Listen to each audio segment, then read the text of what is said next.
চট্টগ্রাম ৪ সীতাকুণ্ড আসনের সংসদ সদস্য এস.এম. আল মামুন বলেছেন, বঙ্গবন্ধু শেখ মুজিবুর রহমানের সুযোগ্য কন্যা প্রধানমন্ত্রী জননেত্রী শেখ হাসিনা মুক্তিযোদ্ধাদের সকল রকম সুযোগ সুবিধা দিয়ে আসছেন।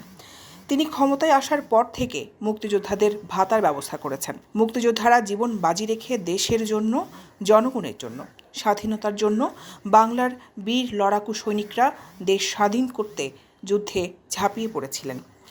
তাদের কথা ভোলার নয়। তাই মুক্তিযোদ্ধারা হচ্ছে আমাদের মাথার তাজ। তারা সারা জীবন সবার মাঝেই বেঁচে থাকবেন। শনিবার ১ জুন দুপুর ১২টার দিকে সীতাকুণ্ডের ফৌজদারহাটে অবস্থিত বীর মুক্তিযোদ্ধা আলহাজ জহুরুল আলম চৌধুরীর নিজ বাসভবনে বীর মুক্তিযোদ্ধাদের প্রীতি সমাবেশে প্রধান অতিথির বক্তব্যে এস.এম. আল মামুন এমপি এসব কথা বলেন। অনুষ্ঠানে সভাপতিত্ব করেন বীর মুক্তিযোদ্ধা আলহাজ জহুরুল আলম চৌধুরী।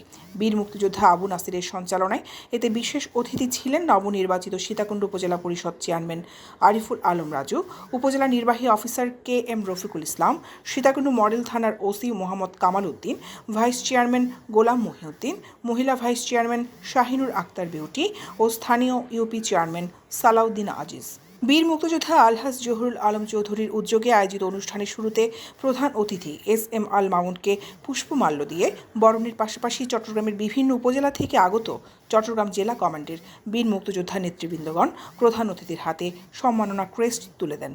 এ সময় বক্তব্য রাখেন চট্টগ্রামের ১৫টি উপজেলা থেকে আসা চট্টগ্রাম জেলা কমান্ড নেতৃবৃন্দ। সীতাকুণ্ড উপজেলা মুক্তিযোদ্ধার পক্ষ থেকে বক্তব্য রাখেন বীর মুক্তিযোদ্ধা আব্দুর রাজ্জাক, বীর মুক্তিযোদ্ধা আহমেদ হোসেন, বীর মুক্তিযোদ্ধা বদিউল আলম শাহ, বীর মুক্তিযোদ্ধা ফেরদৌস আলম, বীর মুক্তিযোদ্ধা নুরুল মোস্তফা খাজা। এই দেশকে স্বাধীন করার জন্য আপনারা ঝাঁপিয়ে পড়েছিলেন।